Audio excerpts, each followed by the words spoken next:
jechuudha. Beetii hedduun keessan miidiyaa kanarratti ni beektaniini. Deeggardaa waan isii mudate gadda abbaa ishee hundi kenna miidiyaa kanarratti ilaalaa turtanii.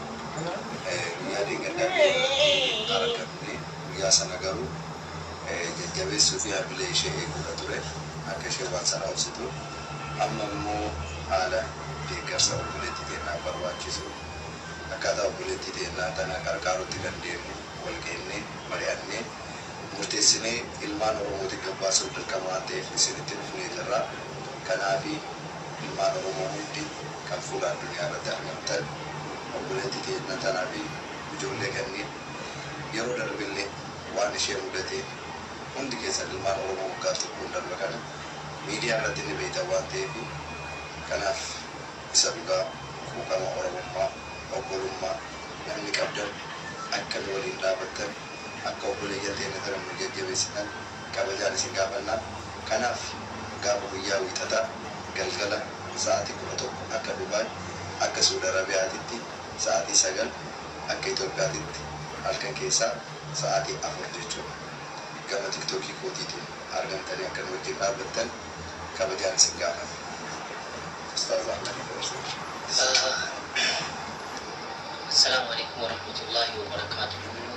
Waliman kiyya kan tola social media kanatti argamtan hundi keessan bakka sanjasanitti argamko isin hageessu waa'ee gargaarsa obboleettii keenya beetii wallaggaa fudhatan isin bira dhufne akkuma obboleessi keenya Nasriin nuuf ibse waan obboleettiin keenya taatee social media kanarratti illee beektummaa isheen kana dura taates tokko wanti isin dhokatan jiru gabaabatti wanti jechuu barbaadu abbaan ishee fuula akaraa deemanii jiru. Isheetiinis maatiis gargaarsi waan barbaachisuu fi wantoota baay'ee wantoota isinitti himuu hin dandeenye jira. Jaldeessatu akka galagashee buufate daktargee qadaadamee taa'uu jedhe wantoota isinitti hin dubbanne qabna. Itu waan kana baasnee isinitti dubbanneeti waan miila keessa isin galchuu waan garaagaraatu jira waan ta'eef akka bira dhaabbattanii akka Ashama harka fuunee nagaan waaqayyoo isiniif haa baay'atu. Hordoftoota chaanaalii kootii nagaa keessaniin nagaa kootii galata waaqayyoo baga nagaa qabaattan yeroo kana geessanii warroonni chaanaalii kootiif haaraa taatanii gara mana koo dhuftan subscribe gochuudhaan maatii naaf taasisan jedha. Akkasuma warroonni maatii naaf taatanii jirtan immoo hedduutu akka galatoomaa. Egaa viidiyoo irratti akkuma dhageessan obboleessa keenya Naasir Haanulee obboleettii keenya beetii wallaggaa akkuma kanaan dura namoonni hin dhageenye jirtanii dhageessanii jirtu.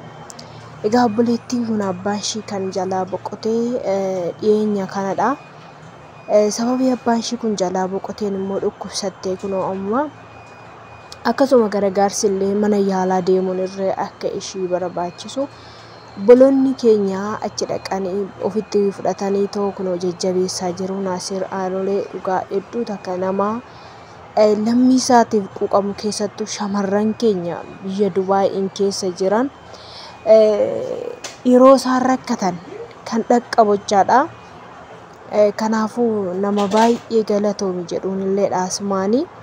Egaa obboleettii kana waaqayyo jajjabina haa kennuu fi maatii ishiitiif jajjabina haa kennu. Abbaa ishii kan boqote immoo boqonnaa haa kennuu fi micoon kun akka Naasir dubbatutti dhukkubsachaa waan jirtudha. Ijoo abbaa dhiisatii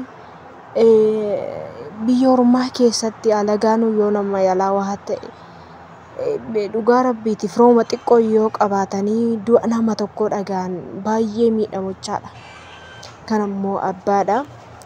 Innaa kanaaf miidhama keessaa akka ishiin jirtu obboleettiin kun amma itti dhaabattee illee socho'uu dadhabdee deemillee dadhabde jedhee dubbata. Kanaaf obboloonni keenya keessatti hojjaa turaa boru jechaadha. Karaa TikTokii Naasir Haanuleetiin obboloonni gargaaruu dandeessan obboleettii kana gargaaree. Obboleettiin kun miidhama baay'ee qabdi. Duras miidhama ishii kan suphee uummata Oromoo kana.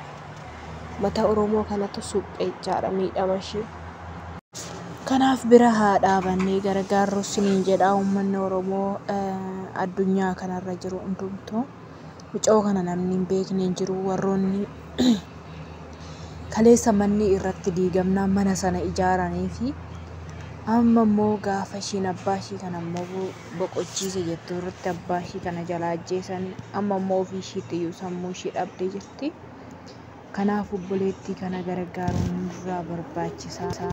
Kanaaf obboloota koo obboleettii keenya kana haa gargaarru, bukkee haa dhaabannu. Naasir Aanolee egaa mana isaa keessa waan jirtuuf iyyuu yeroo kanatti obboleessa kanatu jajjabeessaa jira. Akkasuma ijoolleen ilmaan Oromoo ta'an biyya sana keessa kan jiran dhaqaniillee jajjabeessaa jiru. Hedduu takka haa galatoomanii. Akkasitti kunoo namni gadda namaaf hirmaatee gammachuus nama hirmaate Oromoo jechaan nama jechaan namummaa jechaan gaafa rakkatan rakkoo sana keessatti uumaa miti jedhu nama namaan jedhu nama dhoowwatini. Gaafa gaddanis immoo gaddi kun hin darba kan jedhus nama dhoowwatini. Namni tokko yoo nama hin qabaanne murtee micoon tun gaaf sana waggaa gadi baatee akkasitti du'a abbaa ishii dhageessitu liivii seenterre garuu inni of qabsiistu sana lubbuu ishii balleessuu dandeessu. Gusanaaf seexannitti xaggaatechaadha. Nama haarii keessa jiru immoo xaggaatee lubbuu ishii balleesse. Garuu uummanni Oromoo kun immoo biyya garaagaraa jiru immoo hunduu boo'ee uummanni Dubaayin keessa jiru dhaqqaban obboleettii kana. Egaa lubbuu ishii baraaranii Waaqayyoon gaditti namni gaafa aaree gaafa waan qabatu dhabe akkaataa itti lubbuu isaa kanatti murteessu hin dhabu. Daqiiqatti lubbuu isaa kanatti murteessee lubbuu isaa kana balleessa jechaadha. Gaafa hundumtuu namatti dukkanaa'e obboleettii kanatti dhugaa uummata Oromoo uummata ishiin itti Oromummaa koo jettu kanatu gargaare malee silaa miidhamni ishii yoona hin fayyu ture.